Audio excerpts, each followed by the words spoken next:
Well, good morning, everyone. Atheists, agnostics, freethinkers, skeptics, whatever you like to call yourself, you are welcome here. Humanists. At Seattle Atheist Church, we use the word atheist because you will never hear anything supernatural talked about from the podium. So our church is founded on the principles of secular ethics and scientific naturalism, and the way that we do it is that anyone is welcome. Anyone who's a member of the church is welcome to give a talk on any atheist topic. And so we're very happy that today we have a talk on naturalism and Tom Clark. And so if you want to come on up, welcome.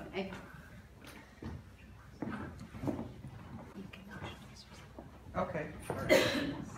Thank you, Ruth. It's worth noting that I am not Tom Clark. I'm going to be talking about a book written by Tom Clark. My name's David, and thank you for inviting me to talk. This is my first time talking in front of this group, so I'm a little nervous, and I will do my best. You can let me know how I do. One of the reasons that this talk appealed to me is a couple weeks ago I was having a conversation with a friend who didn't know what I go and do on Sunday afternoons. And I was talking about the presentation that first brought me to this community. It was one of Stephen's talks on eliminative materialism. So I was talking with my friend about how we were talking about Dan Dennett and the church lens. And he said, so is this like a philosophy book club? I said, well, it's a little bit like a philosophy book club, but it's a church for atheists. And he looked taken back and he goes, oh, cool. That's cool. Thought about it and he goes, I don't think I'm that committed to what I don't believe. And that is not an uncommon conversation for me, at least. I don't know if that sounds familiar to any of you. But it raises this question that comes up for me, at least, is, are atheists only allied in our disbelief? Is that the only thing that we have in common is what we don't believe in? Or, alternately, is there some sort of an affirmation of something else that we do have in common? Do we share some sort of a cognitive orientation? Now, I know that a lot of us as atheists, we're a pretty anti-dogmatic lot, and we may rightly regard with suspicion any sort of statements or credos that come out that might resemble a creed or a profession of faith. But this is a topic that Tom Clark takes up in his book that I'm talking a little bit about today, called Encountering Naturalism, A Worldview and Its Uses. It just recently was made available as a free PDF download from the naturalism.org website. And at less than 100 pages, including appendices, very reassuring appendices, it practically qualifies as a naturalist manifesto. Tom Clark is the founder and director of the Center for Naturalism in Massachusetts, and he also created the naturalism.org website. And if you're not familiar with that, that is actually one of the most comprehensive resources on scientific naturalism that I've found anywhere. It aggregates a lot of information about history, about authors, about the history of philosophy, basically documenting the intellectual tradition of naturalism. It's a really great resource, and he built that. Tom lectures and writes on science, on naturalism, on ethics, on free will, on criminal justice, consciousness, addiction, and all those related philosophical and social concerns. There's also a Facebook group if you're inclined towards social media. Let me start this talk by asking a few questions. These are not questions I expect you to actually answer. They're rhetorical questions to toss around in your mind. What exists? What's real? What are we? What do we know and how do we know it? Now, individually, here's some other questions. Individually, how do you approach those kinds of questions? And what kinds of evidence do you find compelling? Conversely, what kinds of evidence are you likely to dismiss as irrelevant or uninteresting or likely flawed or even wrong? Tom Clark begins his book with the assertion that most everyone has some kind of a worldview. It doesn't necessarily have to be explicit. It could be implicit. It could be unthinking. It could be well thought out. But a worldview is basically a cognitive orientation that helps us to organize information and to make sense of the world. So you don't necessarily have to be aware that you have a worldview in order to have one. Maybe you don't. It's possible, I suppose. But it can take the form of an explicit affirmation of not necessarily what you disbelieve, but what you actually do believe about the universe, about the world, about us, about how we come to know things. I'm going to read a short passage from the second chapter of Encountering Naturalism to help clarify this worldview naturalism that Tom writes in lectures about. Here's the quote. Quote, "Naturalism makes a very bold claim about existence. It says that there's one natural physical world or universe of which we are a part. There are not two different realms, the supernatural and natural. Since we are completely included in the natural world, there's nothing supernatural or non-physical about us, such as an immaterial soul. We're fully physical, material creatures, and to understand ourselves, we needn't suppose we have souls, spirits, or any other sort of ghostly supernatural stuff inside us. Our thoughts, experiences, feelings, decisions, and behavior are all things the brain and body do. How they do this, of course, is a very complicated story that's still being figured out by science. But naturalism holds there's nothing supernatural involved." End quote. So that is an interesting passage from the book, I think. I think there's a few things that we can unpack from that and from what Tom is writing about there. First thing that occurred to me is, if that sounds a lot like atheism, that's because naturalism is, in fact, a science-based worldview. It doesn't suppose we need to suspend our disbelief in propositions that lack evidence. We don't have to suspend our disbelief in the teapots that orbit Mars, or in the flying spaghetti monster, or a supernatural creator God. But it's also subtly, if importantly, different from atheism in that it does make a bold claim, not about what doesn't exist, but about what does exist, a single natural realm, a single natural world. And it may seem like a subtle or even a trivial distinction from atheism, but the implications can be huge in terms of how we might understand ourselves and our place in the universe, and that's what his book is about. So for example, let's quickly consider the question of how does it seem to be you? I watched a Susan Blackmore presentation a long time ago, and she posed that question to the audience. How does it seem to be you?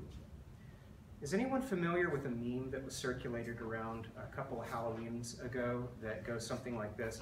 "You're a ghost driving a meat-coated skeleton made from stardust. Fear nothing." And it's cute, but a ghost driving a meat-coated skeleton, is that how it seems to be you? That's an apt description of mind-body dualism, the sense that you are synonymous with this thinking self, the thinking self that René Descartes concluded was an immaterial soul. Whether you're an atheist who deconverted from some theological tradition, we're all steeped in this culture where that view of the self is the dominant view, and in a lot of cases, the unquestioned dominant view. A lot of common intuition may tell us that we are the conscious thinking self that determines our behaviors and actions. And that intuition further seems as if we have the autonomy to act independently of causal influences. Many people also have this intuition that consciousness somehow transcends its physical correlates in the brain and body. If you stop and think for just a moment about that view of the self, an immaterial, autonomous agent who can act independently of cause and effect. Does that sound like any gods you know? So as atheists, it's easy for us to start by rejecting the supernatural creator God, but not all of us anyway. We don't always take the additional step of rejecting the tiny God of the self, that little homunculus who sits behind our eyeballs pulling the levers that make us go. the ghost who drives the meat-coated skeleton. So in rejecting body-soul dualism, naturalists don't necessarily have agreement on alternate views of self. There are some, but we don't necessarily have broad agreement in the philoscientific community yet. But science tells us that we seem to operate as these highly distributed, interconnected, but semi-autonomous processes that somehow give rise to the experience of a unified consciousness. We do know quite a lot about how we work, but there's still plenty of unanswered questions and mysteries. But this line of inquiry, who are we, what do we know, how do we know it, that's where a thoroughgoing naturalistic epistemology is just what do you know, how do you know it, the study of that. It's where it surpasses a merely atheistic epistemology, and it's a line of inquiry that allows atheists to find some common ground for personal and social concerns. And that's basically what Tom's book is about. So throughout his book, he explores how a thoroughgoing naturalistic worldview has implications for personal concerns, as well as social policy, criminal justice, environmental and cultural concerns. And he even dedicates a chapter to a naturalized take on traditionally spiritual notions like wonder, awe, and reverence. So he very clearly articulates an atheistic worldview that goes well beyond the non-existence of gods. One of the central passages in the book concerns a naturalized understanding of free will, and how a naturalized understanding of free will can undercut a lot of our common intuitions about moral responsibility and retribution. We've talked about this in some of the talks here. Jack talked about it last week to some degree. But I'm not going to go down the rabbit hole because the free will debate is thousands of years old. I would love to go down the rabbit hole, and if you invite me to try, I will try in another talk to go down the rabbit hole of the free will debate. But for today, I'll just restrict the scope of the discussion to what is allowed and disallowed in a naturalistic worldview. So for starters, since it always raises hackles and defenses, it's important to note that naturalists may vary in terms of how they define free will. So if you define free will as the ability to make voluntary choices without being coerced, there's nothing in naturalism to deny that. That definition could also be called a compatibilist definition. I'll come back to what that means in just a moment. But for a naturalist, it can be an important consideration whether and to what degree people actually do have the intuition that they're able to transcend causality in their choices and actions. This idea that under identical circumstances, rewind the universe and replay it, that in those identical circumstances, you could have done otherwise of your own contra-causal volition.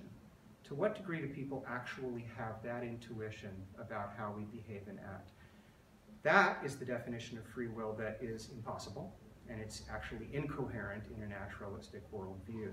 This idea that we can cause things to happen without ourselves being fully caused, being fully natural creatures as part of the natural world. In short, it's the intuition that we're causally privileged over the rest of nature. And here again, being a first cause, if that's a term that's familiar to you, being a first cause is traditionally a property of a god. In this case, the little god of the self that naturalism explicitly rejects. So naturalists who prefer to confine the definition of free will to that definition, by the way, is oftentimes called libertarian free will or contra-causal free will. People who want to keep the discussion confined to that definition might be called incompatibilists. It's important to note that compatibilism and incompatibilism simply refer to understandings of free will that are either compatible or incompatible with the deterministic cause and effect workings of the universe. So compatibilists and incompatibilists both agree on the non-existence of that libertarian free will that we talked about. That's not the issue. Rather, compatibilists and incompatibilists disagree on whether and to what extent we should retain and reform the phrase free will to mean something like voluntary choice or uncoerced choice. So why do we care about that? Perhaps the major reason why we might care about that distinction has to do with, as we talked about last week in Jack's talk, how we handle concepts like praise and blame, reward and punishment. It's the question that philosophers will call the question of desert, the basic desert question. That's the condition of being truly deserving of some good or bad consequence, as opposed to just having the consequence stand on its own. It's not just imposing a consequence because that'll lead to better outcomes. It's imposing a consequence because you deserve it. You deserve the praise or you deserve the blame. Now, lost my place, excuse me. Yes, because grappling with that question can actually have tremendous importance in how we see ourselves as well as how we see other people. Because in dispensing with the supernatural notions of the self, we discard the very concept that allows us to assign ultimate credit or blame for good or bad deeds. Now, we certainly don't lose our moral compass in the process. But like deconversion from a theological tradition, free will skepticism can trigger a recalibration of sorts that some people find deeply unsettling, at least for a while. That recalibration may do things like it might reduce your ability to feel things like pride. But in its place, maybe you feel gratitude. You might reduce feelings of anger or rage, and you might replace those with feelings of compassion or understanding. So again, here's a quote from Tom's book. Quote, "The implications of naturalism that apply to yourself apply to others, and for the same reasons. Knowing that people are fully caused to be as they are and couldn't have done otherwise in the circumstances they were in, you're going to be much less likely to assign them ultimate credit and blame. This means you're less likely to cling to feelings such as resentment, anger, and contempt. As Spinoza said long ago about determinism, this doctrine teaches us to hate no one, to despise no one, to mock no one, to be angry with no one, and to envy no one." Skipping ahead to a little while later in that same chapter, still in quote, "This doesn't mean that anger and discipline are never appropriate, but it does mean that they should be applied judiciously and compassionately.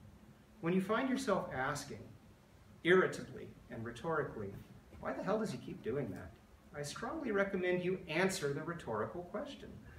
The causal story revealed in the answer, which always has roots outside the person, might reduce counterproductive blaming and contempt, and it will give you vital information about how the behavior might be changed. Such psychological and practical insights can help heal relationships that might otherwise fall apart should we cling to a supernatural understanding of human nature." End quote. So at this point, it should be clear that Tom's book goes pretty far ranging beyond disbelief in gods to articulate an affirmative worldview that is fully atheistic. And maybe that's provoked some skepticism. I don't know, but in the communities that I frequent, it often provokes skepticism. The thing about naturalism is that's great, because naturalism is a worldview that encourages skeptical, open inquiry and even dissent in order to vet itself, to keep itself relevant and valid. There's one more section that I'll read from the book. This is cute. It's called, "Do We Really Need Another Ism?" Quote, "Some of those skeptical about faith-based religions and other non-empirical belief systems are equally skeptical about wholeheartedly endorsing any worldview. They don't particularly want to sign on to another ism, something which might be or turn into a fixed creed or ideology.